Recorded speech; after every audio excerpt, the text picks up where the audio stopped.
Michele Sensi viajó a celebrar la vida cuando vio la muerte cara a cara. Unos amigos suyos, los amigos de Miami, lo habían invitado a un viaje a Kenia con motivo del cumpleaños de Michele Sensi, que había sido apenas una semana atrás, el 12. Entonces tomó vacaciones con su mujer, Stephanie, para ir a uno de los destinos más mágicos de África, Kenia. El helicóptero en el que se movilizaba como parte de un safari de lujo que contemplaba en su itinerario una excursión panorámica desde el cielo para ver elefantes y cebras, terminó por estrellarse en una zona cerca del monte Ololokwe, una montaña sagrada para los locales, los Samburu, que van a esa zona a rezarle al dios Enkai, su divinidad creadora, aunque esto no importa demasiado. Habían subido al helicóptero los que habían querido. Es un Eurocopter. Se podía hacer el camino hacia el monte por helicóptero o por varias horas en tierra. Hubo quien se negó a subirse al helicóptero. Lo hizo la madre de uno de los viajeros, aterrada con la idea de subirse a un helicóptero como forma de paseo y distracción. Se parece mucho a lo que diría mi suegra y mi madre, por ejemplo. No se subirían a un helicóptero por paseos. También, también se negó la esposa de este amigo de Sensi. Ambas, por supuesto, perdón por la obviedad, están vivas, porque en lugar de ir en helicóptero han decidido hacer el camino andando por tierra. Ese es el tipo de cosas que ocurre en las tragedias que le hace a uno preguntarse por qué el destino decide lo que decide. Son ellas las que contarán los detalles a la familia, que contarán los detalles a los amigos, que contarán los detalles a los periodistas, que preguntamos todo el tiempo por detalles, porque a la gente no le basta saber que alguien murió, necesita siempre saber cómo. Porque la muerte nos parece, es absurda y necesita siempre explicaciones. Me lo dice un querido amigo ayer por la noche. Hemos tenido el viaje desde Ottawa hasta Toronto con la Moni, mi esposa, 5 horas hablando exactamente de lo mismo, repitiéndonos las frases hechas y manidas y clichés sobre lo corta que es la vida y sobre cómo hay que aprovecharla. No es hasta que mi amigo me dice, ¿sabes qué es lo impactante de la muerte de Michele? Me lo dice el otro lado de la línea. Yo lo imagino fumando un cigarrillo porque está siempre fumando un cigarrillo. Mi amigo es gordo. Me dice, lo impactante es que no era gordo ni fumador. Era guapo, millonario, iba al gimnasio. Eso es lo que no me deja dormir, me dice. Claro, uno tiene en su cabeza el prototipo de quien cree que tiene derecho a morir anticipadamente. Michele Sensi no era ese prototipo, era un tipo reservado. Mucha gente que no sigue demasiado la política se enteró de su existencia ayer con la noticia de su muerte. Era una especie de fantasma y sin embargo era casi la mitad del gobierno. La otra mitad es José Julio Neira y el resto de ministros y ministras son como una especie de relleno porque hay que llenar el gabinete.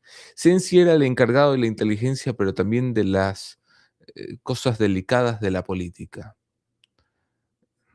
Reservado es la palabra que más asoma cuando uno pide que lo describan. Estudió en el SEC y desde entonces, me dicen sus amigos del colegio, ya era reservado y más interesado en los recreos que en las clases. Tenía una gran relación con su padrastro como figura paterna y estaba profundamente enamorado de su esposa. Su esposa fue una diseñadora y gestora cultural, una mujer muy guapa, según veo en las fotografías, eh, muy habilidosa en el arte. Un colega de Sensi me cuenta que cuando estaban formando el gobierno, decidieron tomarse un whisky en un hotel de Quito. Y hablando de cómo manejarían el poder, de cómo estos chicos que habían salido de la nada, que no tenían ni siquiera zapatos elegantes que no fueran para matrimonio, iban a dirigir las riendas del Ecuador, se empezaron a imaginar sobre las mieles del poder. Entre las mieles del poder está, por ejemplo, que asoman las mujeres que no asomarían nunca. Y le preguntaron a Sensi cómo lo manejaría. Él dice que Sensi lo miró como extrañado y le dice, yo no tengo para qué, yo ya me casé con quien amo. Les pareció una frase políticamente correcta, así que le insistieron, ¿sabes? Hay un viejo e infantil juego que tienen los hombres hasta pasados los 40. Se llama ¿Y qué tal si? Y entonces le preguntan ¿y qué tal si? Viene Michelle Pfeiffer y dice, bueno, ya que estamos aquí. Creo que no hay un hombre que no haya jugado eso, solo que algunos lo dejan de jugar pasados los 16. Sensi les responde que no importa, pero ellos le exigen una respuesta. Dice, bueno, lo que pasa es que yo ya me casé con Michelle Pfeiffer. Y de hecho se corrige, yo me casé con alguien que haría que Michelle Pfeiffer tenga envidia. Ahora que me lo cuentan me parece una respuesta tierna, eh, realmente tierna. Sus colegas hablaban de él en clave, como casi todo el mundo, porque el Ecuador es un país donde uno vive bajo la sombra del espionaje todo el tiempo, todo el tiempo.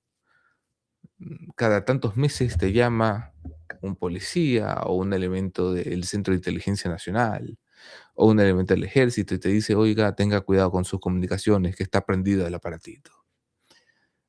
Yo creo que los gobiernos a veces no tienen forma de escucharte, pero te hacen creer que sí. Ese no es el sistema de inteligencia que dirigía Sensi. El sistema de inteligencia de Sensi tenía formas de escuchar. Entonces nos volvíamos todos conspiranoicos y, por ejemplo, Luis Eduardo y yo, mi socio Luis Eduardo Vivanco y yo, habíamos llegado a la conclusión de que para hablar de cualquiera había que hablar en clave, en código. Y de hecho, cuando nos dijeron que el centro de inteligencia que dirigía Sensi tenía capacidad de escuchar nuestros teléfonos y conversaciones, comenzamos todas nuestras llamadas diciendo, ¿qué fue? ¿Cómo estás, Luis Eduardo? ¿Cómo estás, Michele? Y hablábamos siempre de Michele como si nos estuviera escuchando, diciendo, ¿has notado lo guapo que es Sensi? Por supuesto se rió mucho cuando se lo contamos, porque es una idiotez, una soberana idiotez, porque somos idiotas profesionales. El apodo que teníamos para Michele era Casi Guapo. Los apodos para él iban variando. En la política lo llamaban el italiano y algunos, con menos cariño, Don Ferragamo. Casi nadie tiene recuerdos de él como una persona políticamente relevante. En la mayoría de reuniones de gabinete, por ejemplo, lo recuerdan más por lo que hacía que por lo que decía. Decía poco, casi no hablaba, tomaba notas, pero recuerdan que hacía muchas bolitas de papel y las metía en su boca y luego las sacaba con un poco de baba y se las escupía a los compañeros de gabinete, especialmente a Roberto Curi, que creo que hoy ocupa el cargo de canciller, o al hoy ministro Roberto Luque.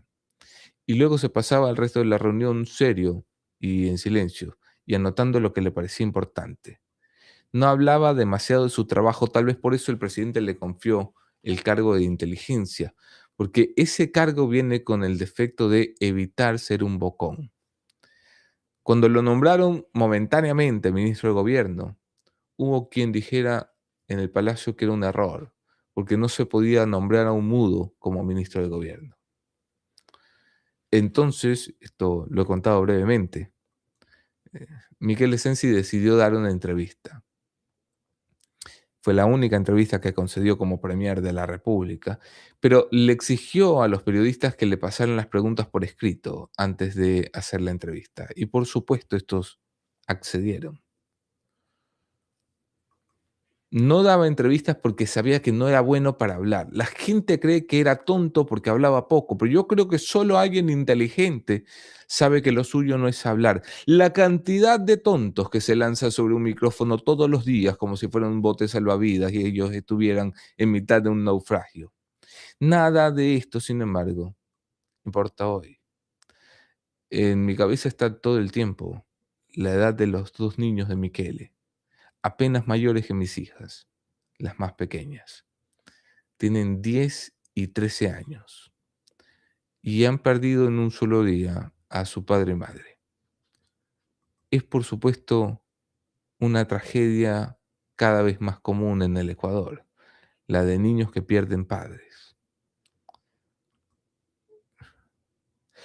Hay quien supone que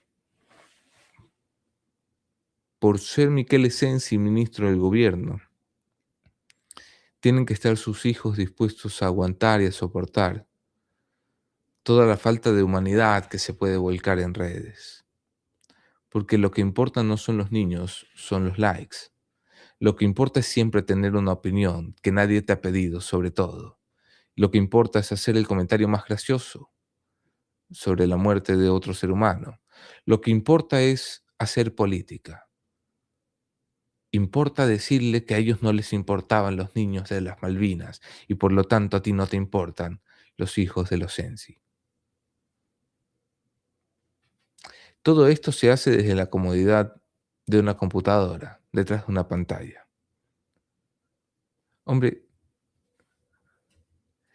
una de las escenas más icónicas de la literatura es la de Aquiles arrastrando el cuerpo de Héctor alrededor de Troya. Es la de Aquiles ultrajando el cadáver del enemigo. Aquiles, sin embargo, lo hizo con su propio nombre, a la vista de todos, ante los dioses. Estos, ni eso. Arrastran la memoria de un hombre, pero escondidos detrás de una pantalla, con el dedo pulgar.